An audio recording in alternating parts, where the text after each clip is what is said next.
El nuevo periodismo es una corriente periodística desarrollada en los años 60 en los Estados Unidos, en el contexto de los cambios sociales y culturales que se vivieron en esa época, caracterizada por una redacción libre que priorizaba las emociones y las imágenes de sensaciones. Surgimiento. El nuevo periodismo es un movimiento periodístico y literario específico que surgió a mediados de los 60 en Estados Unidos y que fue bautizado por Thomas Wolfe.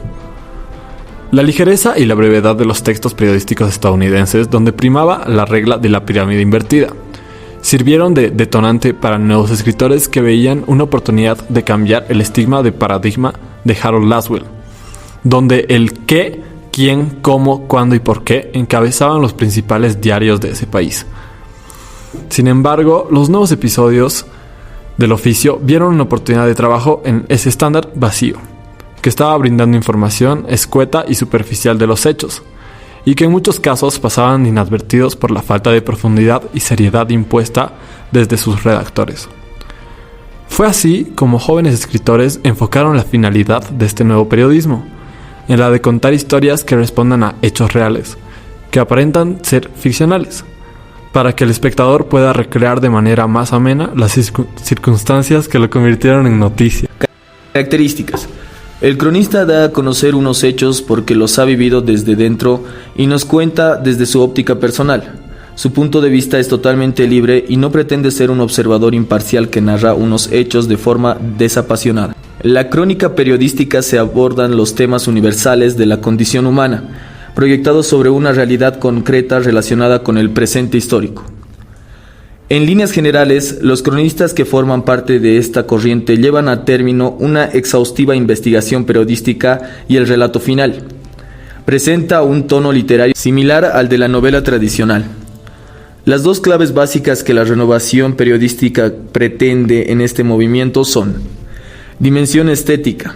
Los periodistas del género escriben sus reportajes para que se lean como si fuera relato, utilizando diálogos de gran realismo, descripciones muy detalladas, caracterizaciones y el lenguaje urbano. El periodista asume mayor protagonismo que en el periodismo convencional, ya que da su visión personal de los acontecimientos, aunque intenta hacerlo de forma objetiva. Investigación. Intenta manejar la mayor información posible, salir a la calle y procurar estar en el lugar de los hechos. Estrategias de los nuevos periodistas. El estilo del nuevo periodismo se distingue principalmente por la importancia prioritaria que el periodismo otorga a la forma que se elige para transmitir la noticia.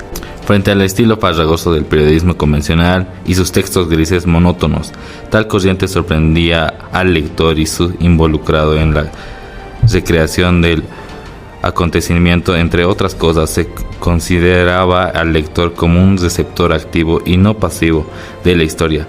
La única regla es recuperar su atención contra el cansancio de leer en los diarios textos fragmentados y caracteres de significado.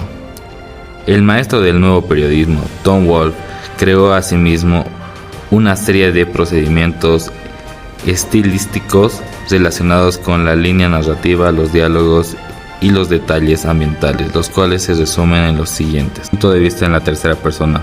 Wolfe llama así al punto de vista donde el autor desaparece del texto, para dejar hablar solo al protagonista, de tal forma que se presenta al lector cada escena a través de los ojos del personaje particular, para dar la sensación de estar metido en su piel y experimentar lo mismo que él. Se trata en realidad de que el personaje hable por él mismo en su propia voz, como si fuera quien cuenta y no el periodista. Construcción escena por escena. Reconstruir el escenario y describir las acciones y personajes. Contar la historia saltando de una escena a otra y recurrir lo menos posible a la mera narración histórica. Diálogo realista. Reproducir textualmente las palabras del personaje con sus intersecciones, redundancias, entonaciones y modismos del lenguaje, con el fin de retratar mejor a los personajes.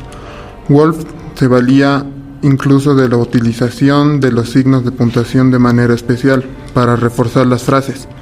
Son frecuentes las admiraciones y exclamaciones, así como el uso hasta cierto punto excesivo de guiones, paréntesis, mayúsculas y puntos suspensivos.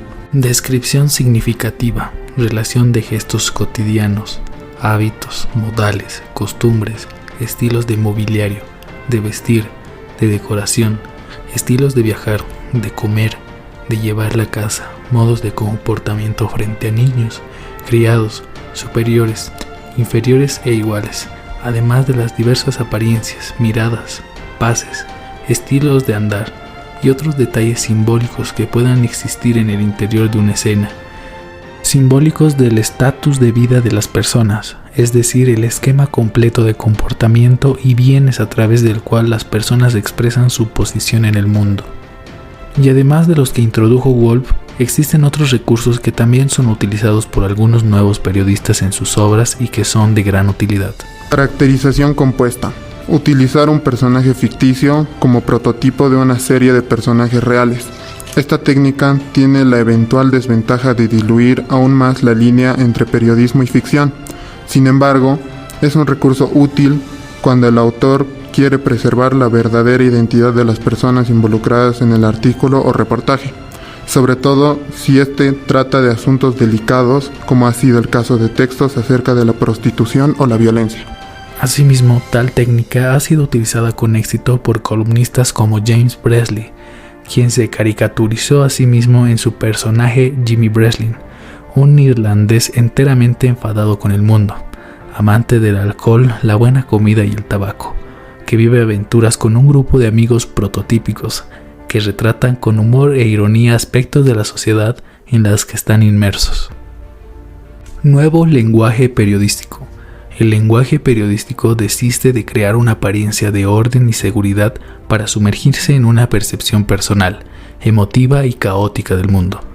Por ejemplo, James Breslin utiliza su propia forma cotidiana de hablar para escribir sus artículos.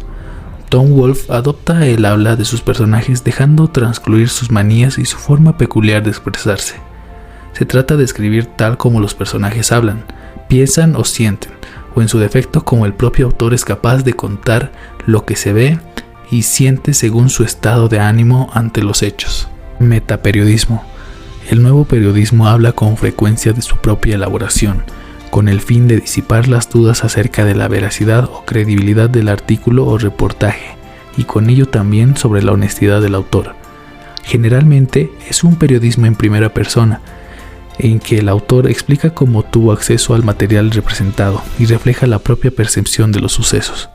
Esto tiene que ver con la reivindicación de la subjetividad como vía para llegar a la verdad de las cosas, la cual parte de la premisa de que no hay realidad única, sino tantas realidades como testigos tenga. Por lo tanto, es importante saber a través de quién la percibamos y las circunstancias en las que el autor las vivió. Asimismo, en el metaperiodismo, el lector, los personajes y el narrador parecen sumidos en un mismo proceso de comprensión y casi nunca valoración de su entorno. La obra en sí misma cobra una importancia tan real como la del acontecimiento. Se requiere por tanto que el lector participe de este, pero también de la obra, es decir, que se sumerja en dos realidades distintas, pero paralelas y complementarias, la del acontecimiento y la de su relato. Imágenes. El nuevo periodismo utiliza la fuerza de la imagen, el impacto visual, para crear un acercamiento emocional, casi instintivo más que el intelectual, a un mundo cada vez más complejo. Las exclamaciones, las repeticiones interminables de palabras, el uso de términos sin significado literal dentro de un contexto, los dibujos y caricaturas propios o ajenos apelan constantemente al mundo sensorial del lector. Antecedentes en América Latina. Se considera que el cubano José Martí, en el siglo XIX, fue uno de los precursores del nuevo periodismo. En su actividad para el diario argentino La Nación, publicó diversas crónicas sobre el terremoto en Charleston en 1886 en Estados Unidos, con un nuevo estilo narrativo en el que combinaba la objetividad propia del periodismo y la sensibilidad literaria. Durante la misma época, el escritor nicaragüense Rubén Darío fue enviado por el diario La Nación como corresponsal a España para que contara la conmoción en la sociedad española tras la pérdida de las últimas colonias en América Latina.